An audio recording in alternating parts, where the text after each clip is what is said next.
I think that was a lovely song. I hope everyone enjoyed it. I know I certainly did. Listening to them makes me amped up for any conversations to have around policy and nation rebuilding.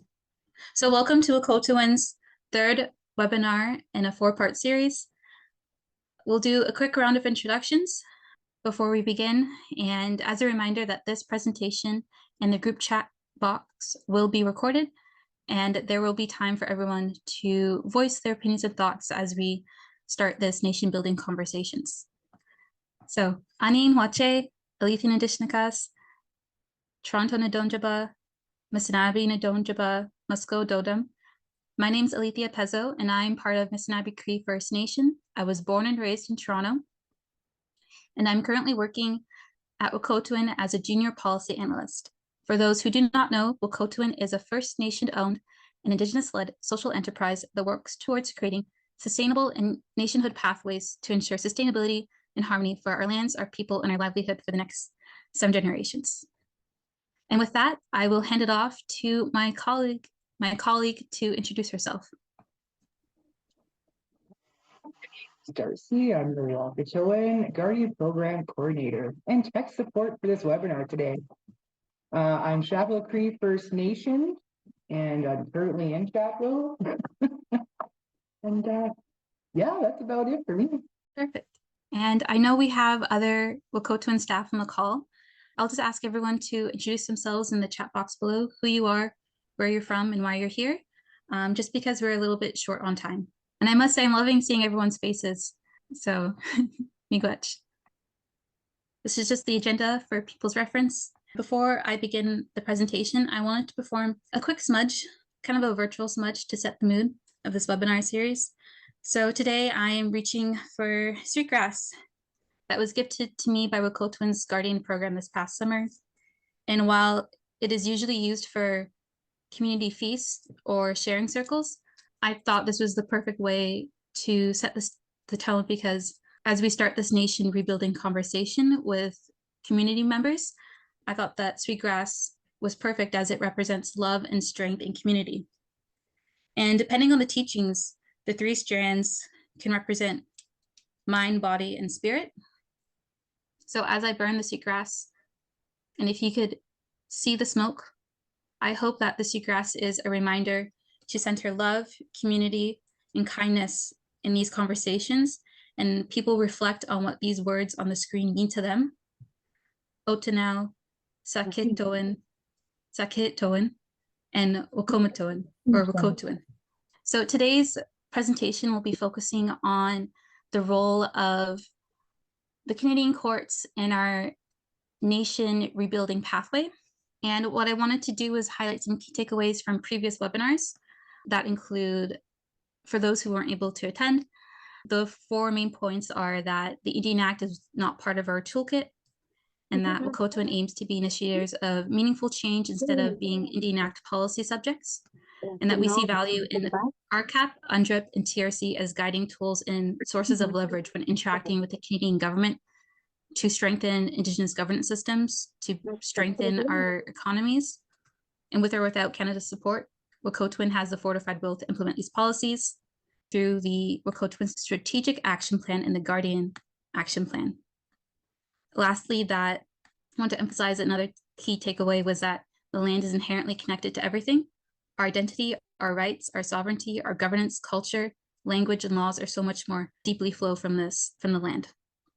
And now, while the land can be a forgotten partner in the treaties, Indigenous people, land defenders, water protectors, activists across Turtle Island who honor their responsibilities to the land when they block a pipeline or they prevent a golf course from being built on their traditional territories, because they know colonial powers attempt to destroy our rights by destroying the land. And so Wahkohtowin believes that every trapline recovered, pipeline thwarted, every tree saved from harmful glyphosate spraying is an act of love passed from one generation to the next to ensure that we have a future with clean drinking water and healthy forests. To encapsulate Wahkohtowin's role in nation rebuilding, if you look at the chart below, Wahkohtowin strives to assert First Nation jurisdiction and be the decision makers on matters that occur on our lands through stopping harmful spraying, holding companies accountable to their wasteful practices, recovering trap lines, tracking legislative leads, informed decision making, research policy development, supporting First Nations Land and Resource Department, and lastly, helping our First Nation clients launch a lawsuit. So the rest of this presentation is focusing on this pathway to rebuilding nation and governance through these class action lawsuits. And the next couple of slides will be focusing on 3 case studies as avenues to hold Canada accountable to its constitutional and treaty responsibilities. And for those who aren't aware of these court cases, or perhaps the legal jargon can be intimidating, Wahkohtowin will explain in colloquial terms who's involved, what each court case is about, and why they're important, while exploring the implications of defining Indigenous rights in the Canadian court systems. These are some of the key takeaways. I just want to highlight that there are pathways to holding Canada accountable, and these were mentioned in the previous webinars, and we're focusing on the Canadian courts. So the first court case is involving First Nation jurisdiction and sovereignty. And with that one, it is the provincial court case that Brunswick, Chapleau Cree, and Missinaba Cree filed a lawsuit against the Crown to protect our traditional territories and way of life from industry threats. I just wanted to explain the differences between defendant and plaintiffs. So the defendant is the one who's being sued. So currently, our 3 First Nation clients were supporting their lawsuit and suing the Crown for violation of the treaty and for violation of our rights as the degradation of the boreal forest through its harmful and wasteful practices. So here's a summary about what the court case is about. So overall, it's a class action lawsuit against treaty violations as we are signatories to the James Bay Treaty, or the number 9 treaty. And we signed the treaties to reaffirm our right to hunt, fish, trap, and harvest on traditional territories and protect our way of life from forced interference. Now, Ontario, or the Crown, has an honorable duty to uphold its treaty promises and consult First Nations. However, instead of honoring its promises, Ontario has repeatedly violated the treaty with the degradation, with clear-cutting the boreal forest, authorizing permits for industry interests, and other forestry industrial activities, which have severely diminished our nation's right to exercise our treaty right and way of life, because no one wants the right to harvest the polluted fish. Originally, in this timeline, it starts from us pursuing the Conservative provincial governments to consult us in the Boreal Forest Management Plan, which we used for the next decade. and it was developed without consulting First Nations or even conducting a cumulative environmental assessment. And I want to highlight that in their forestry strategy, that Ontario wants to increase tree harvest rates from 50 million cubic square to 30 million cubic square by 2030. This is a direct quote from their forest strategy plan, but they believe that there is more value derived from a tree harvested. And while they replant 3 trees for every one that is cut, this is a poor forest management plan because it is not creating, it is impossible to replicate the diversity of forest or rebuild old growth forest through replanting of jack pines. And in actuality, what they're doing is that they're creating forest farms or fiber farms. And this is very concerning, as there not only are our way of life being threatened, but all those animals and beings who depend on the forest are also, their livelihood is also being threatened. I also want to highlight that the last environmental assessment in Ontario was done in 1988, which is the same year climate change entered Canadian public consciousness.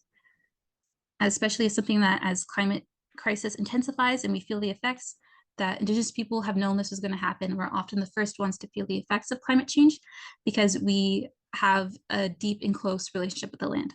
So after trying to negotiate with the province and being consulted, First Nations filed a lawsuit in 2022. And I've wanted to highlight some quotes from the chiefs who were involved. Chief Keeter Corson from Chapel Cree First Nation says, "It's about protecting the land, protecting the water, making sure we all understand that we can have industry, but it can't be at any cost.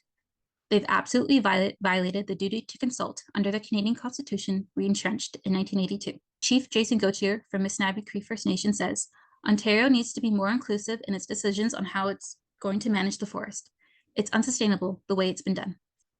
The nations are seeking justice from the Crown, who has violated the treaty, and thus our treaty rights and our way of life. They're seeking legal declarations from Ontario alongside the legal costs of the lawsuit to be covered, and in addition, any other further relief deemed appropriate, as it's listed out here. I think what is also interesting to note is that while the cost towards this lawsuit, it's important to view it as an investment. We'll see that later on through more of the court cases about the financial settlements from these. And I also want to highlight how Ontario operates on an old 2005 consultation plan, and it is not a proper means to ensure that the province is honoring their duty to consult. So I want to highlight again the importance of the case, and also want to highlight how this court case, MCFN, Chapleau, and Brunswick House are developing, is from a previous Supreme Court ruling in 2021, where Supreme Court Justice Emily Burke ruled in favor of Blueberry Hill First Nations after their claim in 2005 that years of industrial development negatively impacted their treaty right to hunt, fish, trap without interference, as over 190 forestry, oil, and gas projects cumulatively impacted their way of life. And I also want to emphasize its importance is that the courts ruled in favor of them, and instead of the government, the provincial government, the NDP decided to work with First Nations and negotiate, and signed a $65 million agreement for land restoration and cultural programs, alongside other means deemed appropriate. I also want to highlight how this just sets a domino effect, as we are very optimistic that this will be ruled in our favor, and it could set precedent for other First Nations to follow. I also want to highlight how this court case cites Section 35 and Treaty 9 alongside other provincial environmental sustainability acts. And I want to highlight how Indigenous rights can never be taken or given away, even despite the cede and surrender language that's in the written version of the treaties, and that through the court systems that leveraged upon Section 35 and RCAP, that we're able to give room for oral histories that speak to the true spirit and intent of the treaties to be considered in treaty interpretations in the Canadian legal system. And also, I want to highlight that the 1982 Canadian Constitution, it entrenches Indigenous and treaty rights. However, they are ambiguously defined, leaving rooms for interpretation, and it's through every court case that is defining those rights. I just have a quick engagement break. So for people, I encourage everyone to type their responses in the group chat below. So the first question is, what does a traditional way of life mean to you? What does it sound like? What does it smell like? And what does it look like? And I'll give a couple moments for people. Moving on, we'll go to the next question.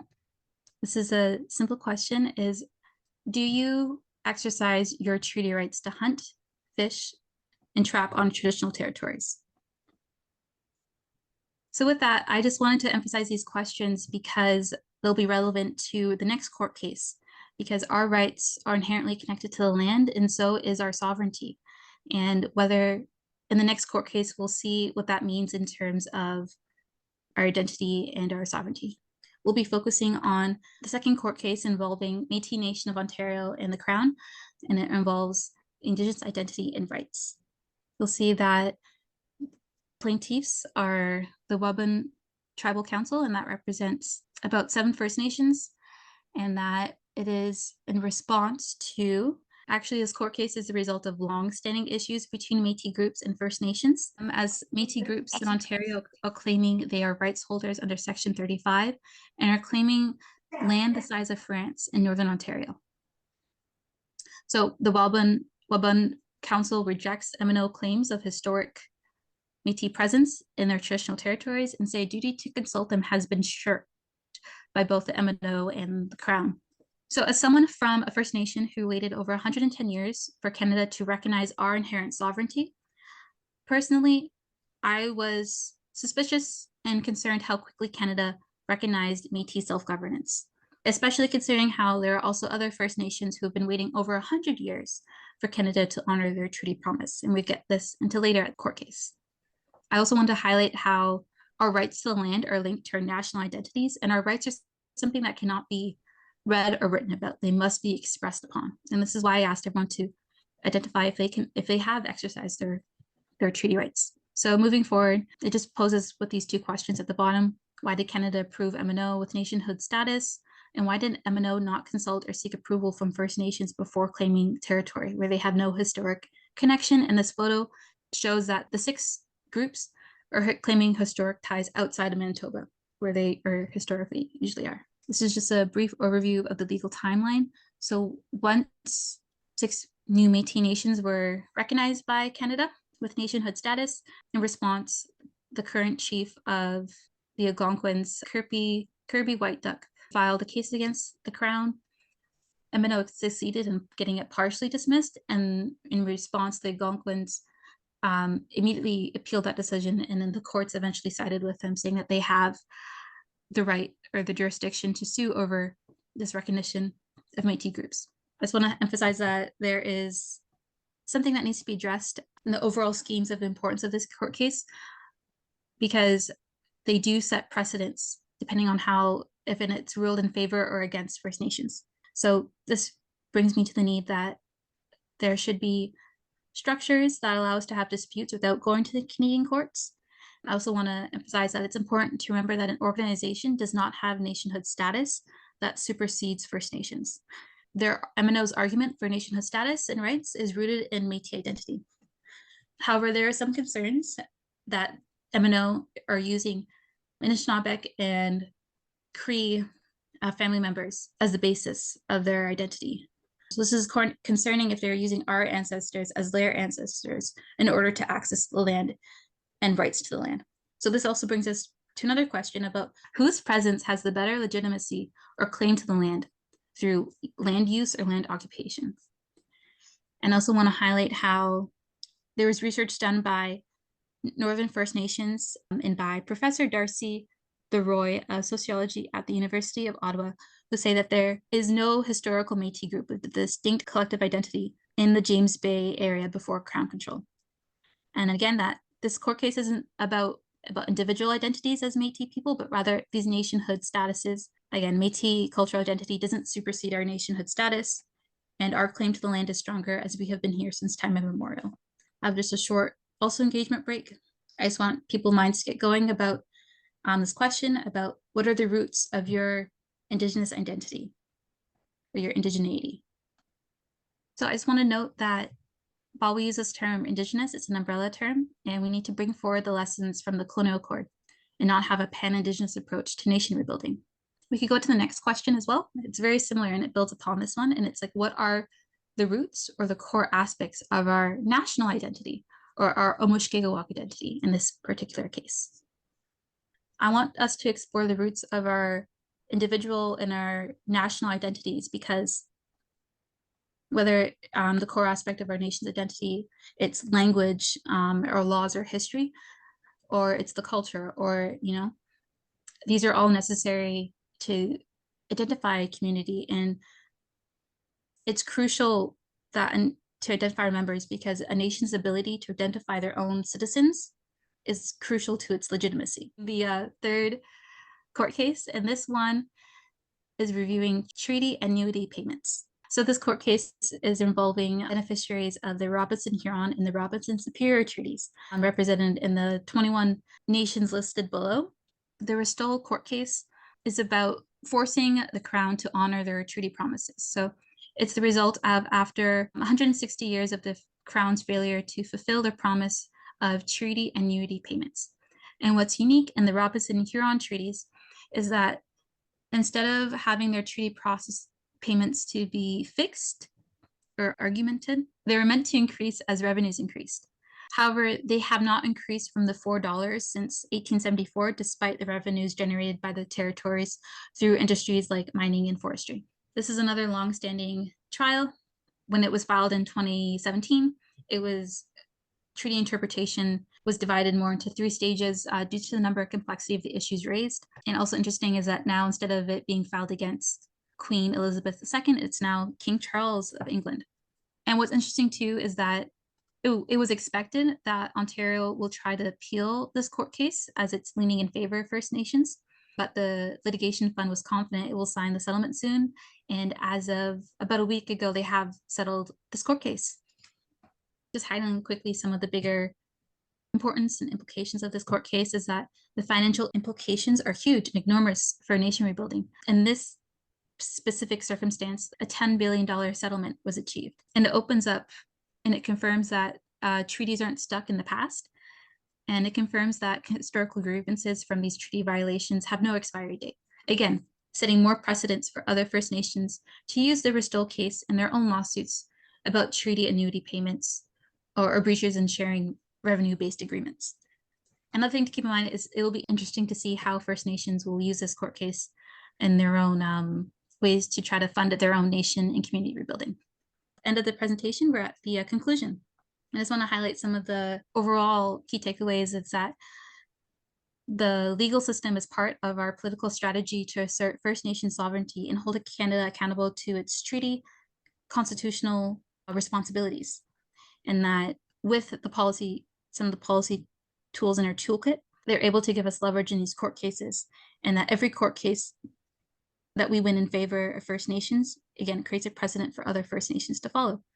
It's also a huge opportunity to use the settlement money for community, nation rebuilding, institution rebuilding, and how it's also important to keep these cases on our radar. And I think the key takeaway is that the future is consultation, not litigation. So we can see how from the provincial court case to the Bristol case, that Canada would rather spend millions and soon to be billions of taxpayer money on fighting First Nations than honoring the original spirit intent of the treaties, which is to share the gifts and responsibilities of the land as 2 nations, as 2 families. We have these powerful tools to hold Canada accountable and enforce our sovereignty in the Canadian courts. We also should utilize the tools in our own sacred bundle from our ancestors to branch multiple pathways to opening this decolonial door. So this includes our own oral constitutions, like the Haudenosaunee Nation. And as Wahkohtowin continues to provide support to court cases, we believe we're moving forward with everyone's dreams and hopes for their nation's future through the court systems. So that is the end of my presentation. I hope everyone was able to follow along and take something away with them. And if we have ended actually on a good timeline, I'm going to open it up to people on the call if they want to share any questions or comments, if there's any parts they want to go upon. I, for one, can share my own. I'll go first. I just wanted to also iterate that when I'm thinking about how the courts are an avenue, that it's part of a braided approach to nation rebuilding, calling back to that seagrass I burned at the beginning.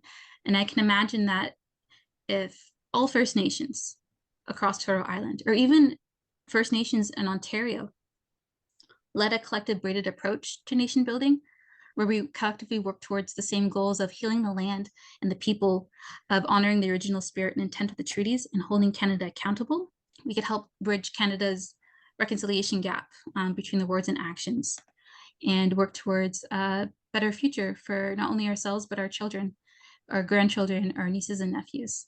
Those are my final thoughts. Yeah, that we must have a collective vision for the future in order to have this united and organized approach to nation building. So that's where I'd like to open it up again to the audience.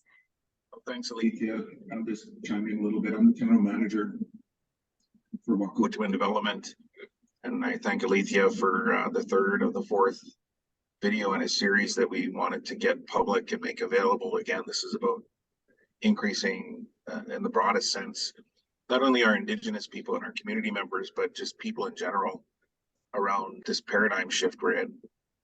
And I just wanted to share that, you know, there's bigger things afoot, and the court case is a lever. It's not the solution. You know, climate action and climate change is real. 30% land-based conservation by 2030 is real, you know, that we need to take action on. And so by lever, I mean, we're in the courts on the basis of cumulative negative impacts to our Aboriginal rights and treaty rights, therefore acting as a lever for us to be able to go after the 30% landscape level identification of forest and landscapes to meet our cultural needs. So it wasn't, we're not waiting on the court case to solve our problems. We're using it as a lever in the courts to drive at more meaningful consultation, culturally relevant consultation. And if you're following the UNDRIP implementation in Canada, Canada has come out with an action plan. We talk about this in another webinar, but the action plan only goes so far. The provinces now have to pick up the gap because they're the land rights holder under Section 92. So do we want the province writing UNDRIP for us, or do we want to collaboratively implement an UNDRIP regime? That's that vision forward that I think I hear Alethea talking about for our children's children. This is the paradigm shift we're in. We got you for those words, David. The M&O one's sensitive. You know, Yes. there's no, and you're kind of bang on a little bit, Alethea, with the notion that they're using some of our members that can't get registered under the Indian Act to become recruited into the perceived Métis regional chapters. It's unfortunate. We need to take better, somehow we need to bring them in, like take our membership and own them, and bring them into nation building. Yeah, I will say one thing before I see someone's hand up. I just want to say that it is a touchy subject, and I want to reiterate that I'm not trying to say that I'm the identity police and saying who is Métis or, you know, who's not Métis. What I'm trying to emphasize is that when we're talking about, you know, the roots of our nation and the roots of our identity as Indigenous people, which really for me it's an Omishkegawak or Ilili Moan, you know, speaking the language, and how it's individuals who make up communities and communities who build up a nation. So that's why it starts within ourselves. Yeah. So yeah. Hi, Alethea. I just had a question on one of the engagement break questions that you asked earlier. I didn't really understand. Those were great, by the way. Also thinking about our roots and what traditional way of living means to us. What did you mean by nation's roots? I'm not sure how to think of that question. That's a great question. I'll make sure to clarify it in the future. But what I meant by that is, like, how do you define a nation? Like, what defines a nation? And it's up to the people, the individuals and community who make up that nation who can define it. So if we're defining the roots of our nation and we're tying it to the land, I think it's a really strong foundation to build up a nation, because again, the land flows to all other rights listed out in UNDRIP. It flows to our culture, our language, our governance, our worldviews, our ceremonies. That's what I'm trying to say. So if we're basing it upon that, instead of rooting our nation in blood quantum in the Indian Act, which the Indian Act labels such as status, non-status, on reserve, off reserve are meant to divide our communities, and they don't build a stable foundation for us in these conversations. So what I'm trying to lay out is the basics, the foundations, so we can all have the same understandings of who we are as an in other words, where you're from isn't a pickup line. Where you're from is your history and governance in relation to place and land. You know, when someone says, "Hey, where are you from?" Of course. And that's actually one of the questions I posed in the very first webinar, is these simple but important questions of who are you, where are you from, where are you going, and why are you here, that we need to answer with confidence as a community and a nation. And that begins with ourselves. So that also talks about like a healing journey within ourselves, a reconnecting journey, rather. What do you think, Christina? I see your brain going there. Yeah, it's just good to hear. I think we should be proud of where we come from and know our roots and yeah, know our rights. It's good to know and it feels good. I just want to encourage everyone to understand that polarization between like when Canada is used. I know Alethea understands the division of powers, but we really have to understand, you know, the division of powers and how the provinces will, through confederacy, fight for ownership, that delegation of responsibility to manage the resources for the benefit of the people. The Indian Act is not, like, the Indian Act was to put us as wards of the federal government. Therefore, we're not really part of the provincial construct of people. That's our sort of diabolical situation we're in. And that makes sense because we have unextinguished inherent rights. So neither should we be part of the provincial definition of people, but we're supposed to coexist, which means we're all treaty people. And we all got to do this together one way or the other. And so a good example is Alberta filing that separatist act. Well, just like Quebec wants to be separate, it's like, well, hold on, folks. What about the original people that are here? Do they want to be separate? You know, there's a conversation here that's being missed. And that's why it's going to be interesting, because Ontario is absolutely silent on moving forward with conservation planning. This makes it a real opportunity for us to show jurisdiction, stand up and be counted, and lay out that landscape, which we're working on with our communities. Omashkego has that project for finance permanence that the feds have issued an interest, like the $200 million project to work on that. And then it's only going to create a sphere of influence with our sister nations around us. And maybe I'd pivot to Joanne to talk about the journey of Missinaba Cree and that sort of journey of the community coming together to get a land designation and some federal reserve designation to start building community. How have you felt about that journey? Hi guys, it's Natasha. The only thing great presentation, by the way. And yeah, I just hope moving forward, we're able to get our children's status, because myself, I'm struggling, right? Yeah, because I know there was a little bit of talk about that. So, and I know you had talked about the Métis and then them taking the children or whatever. I may have misunderstood, but no, you're on the right track. That's the trend. We can't fault some of our what should be band members, but for whatever reason, under the registry of the Indian Act, they're being deemed ineligible.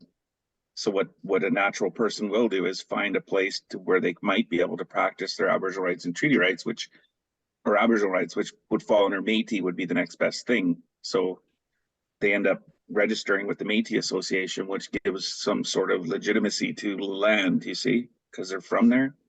But that's not the true definition of Métis in the Canadian context. It is tricky too, because sometimes status cards can be a double-edged sword, because they are a tool meant for assimilation and they're based upon blood quantum. But at the same time, they offer status, Indians, scholarships to go to school, or not paying the full 13% taxes. Yeah, I was looking at your comment below, Natasha, and I think, yeah, it's a valid concern of how do we pass down our rights as Indigenous people and educate our children of what it means to be First Nation citizens. And I think that's tricky to navigate, especially for families and parents who are already focusing on one of life's biggest responsibilities, which is caring for the next generation. So Yeah, the answers. yeah, see, and then that's my concern too, because it's like I want my children to have their status because, who's to say they don't have their status and, God forbid anything ever happened to me, but if tomorrow something was to happen to me, how are they going to be able to go and attend these events now that there's no status member, right? Like that's the biggest thing for me. Like anything could happen at any time to anyone, and I'm the only one that has a status card. So any services that my children may need, or if they want to go to the land or go to the activities and, learn stuff like that, they'll have to do it out of own pocket, right? Because Miss and Abby funds that stuff for members, right? And if they don't have their status card, then how are they supposed to have accessibility to that? Just quickly, Natasha, some bands have affiliation membership where they're trying to expand services and responsibilities to the extended family that aren't currently registered while they're either going through the process or figuring it out. Bands are going to be able to establish, in the next decade, their decision making around membership. There's more and more bands that are taking that responsibility away from the Indian Act and doing it for themselves. Each band has that opportunity. Hi, I'm Vanessa Mahan from Missinabee Cree First Nation. I just wanted to touch on what Natasha was saying because this has been going on in my mind. It's crossed my mind a few times when it comes to status and membership, because if we still follow the government's rules on how you become status, there's going to be a curve and a drop in membership eventually one day, because if people, there's a lot of us that are urban, a lot of mixing. So if we have like 700 members in like 30 years, it's going to drop if people aren't, staying with Indigenous people, but you don't want to dictate who is your significant others and who your children will be. So I think that it is very important to govern ourselves on who will be First Nations. That's what I want to say. Yes, But and that's another thing that I was thinking about too. The same thing you said, Vanessa, because now we have this many members, but at the way it's going and, like families mix and, the blood quantum or however the government sees it, like you said, in another 20, 30 years, when, we're all gone and our children don't have status, that membership numbers is going to go down, right? So then the funding is going to be less for the reserves, like when they do go to get funding from any place, right? That's going to play a big role. yes, and I hope what I highlighted through the court case is to go around that. We have to claim, we can't let the Canadian courts determine our rights in the same way we can't let them determine who's Indigenous. And in terms of referring to like community funding for like, programs to go on the land, which by the way, the Wahkohtowin has a guardian program that have youth on the land. But I want to say is that through financial settlements, through these lawsuits, there are one avenue that we could fund our nation in community rebuilding. And I also believe that eventually, it's my personal opinion, that First Nations will continue to file these lawsuits and will basically sue Canada into honoring their fiduciary duty and funding our nation rebuilding. That's the way I see forward. There are so many other more court cases I wish I could highlight. I just want to say, don't stop trying to register your kids. If you tried a year ago or 2 years ago or 3 years ago, don't stop trying, appeal it, keep pressing forward. Don't take an initial no for an answer. The registrar is funny that way. Sometimes they're dealing with old policy and they're still trying to get the court case decisions implemented. And, they'll claim it's not our fault. We're just doing what we're told. But meanwhile, what we get back is a no response and we get very frustrated. So there, this almost deserves its own webinar, around 6.1, 6.2, and how many generations from your great-great-grandmother are you allowed to get registered? And then the idea, Vanessa, of promoting out to nations and bands to take a look at their demographic in that registry. And actually you can almost answer that question. The statistics are more than 50% of our membership marry outside of Indigenous, 6.1, 6.2 designation, which would mean their next generation would not be qualified to register. And maybe that's why we need to do more powwows. and get more people to go visit each other. You know, I don't know what else to say about that. Like you said, you can't, the heart is the heart, and who you marry and who you love is who you love. But when it comes, if the band doesn't take control of the membership and accepts, regardless of what level of quantum there is, that you are the extended family of that lineage, and get away from 6162, then we are very challenged going forward for sure. Since we're talking about status, I was thinking that if a First Nation can create a website and an app that's similar to like ancestry.com, but it's specific just for Indigenous peoples to keep it documented. And somehow that can be related to when we bring to the government, we're going to govern ourselves. And here's a list of everyone. Our own registry. Wow. Yeah. That's interesting. That's interesting. That is a good idea. Oh my goodness. So My eyes just lit up for a second. yeah. Wow. Well, let us check with our owner chiefs and see if we can become our own Indigenous registry, First Nations registry, and support that concept. But you know, there is the power of the pen, and it's always nice to find support to write these letters back to the registrar and hit them with the current case law that should allow your children to be registered. That's a service that probably should happen. Each band office only has so much horsepower, right?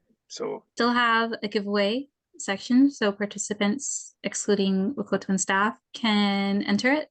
It will spin the wheel. And then we'll end the webinar off in a good way by a song recorded by Christina and her mother. So yeah, see who gets to win another book.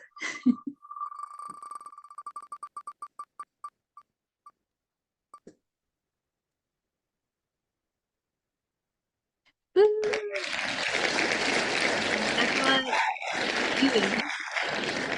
are the winner. And since we have extra, we could spin the wheel one more time.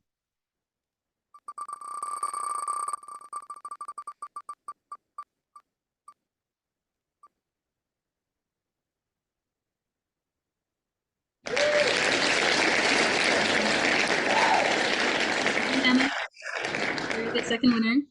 You could send me personally or in the group chat your emails, and that's how I can follow through and ensure that you get the book prize. With that, we're going to end off in a good way. This is just a song recorded by Christina. If she wants to speak to it, she's welcome to at the moment. Ani and Wache. Yeah, it's really good to learn our songs and to be able to share them with people. So it's an honor to be able to share with you today. Miigwech. So I also want to say miigwech for everyone for joining.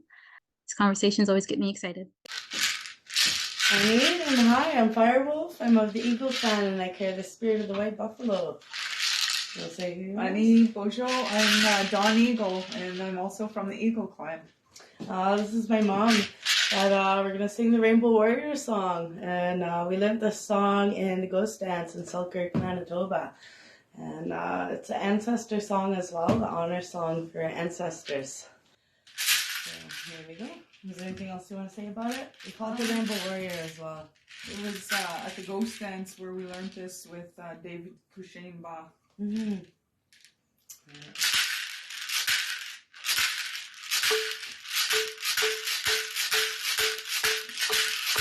Yeah.